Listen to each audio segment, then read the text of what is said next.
You're getting $1 million. My point is that we did things that we didn't need to do. Thomas had commented on it. Clear that it wasn't property tax. I seem to feel like the only people getting rich during this pandemic is the state treasury. They're the only ones flush with cash, and hopefully they'll start sharing. Did any other states raise taxes as much as New Jersey during the pandemic? I'm not aware of other state tax policies. And the answer is no. Did any states increase spending as much as New Jersey? And the answer is no. A lot of the testimony today, we referred to national trends and national economists and forecasts, and we got it all right.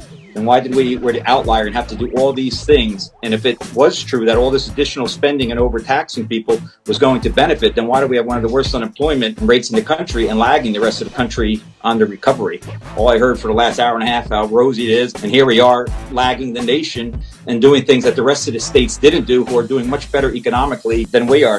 Has this situation increased the likelihood that we're going to have a fiscal crisis going forward? Right now, with the way revenues are projected, there will be less resources than there is appropriation, and that's why in fiscal year 2022, the ending balance is projected to be lower. You know, in spite of all the increased spending, we really should be looking at lowering property taxes to the fullest extent possible. Our residents need relief. We have the highest out-migration in all the 50 states. And the way to do that is to do property tax relief. The $19.6 billion, that's when it's sent via state aid. You're saying that it goes directly to property tax relief, but if we're not specifying that it must be for property tax relief, then it isn't.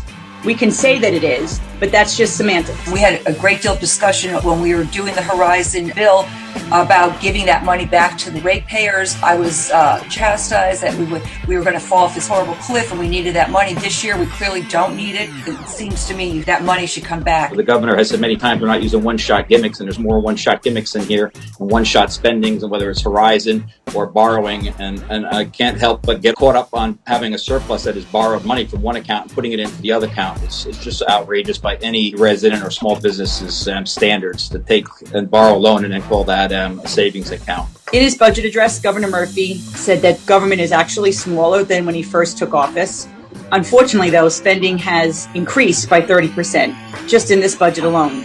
And there are at least a half a dozen new programs. How do we justify the fact that he's saying government's getting smaller, but yet our budget is growing pretty much exponentially?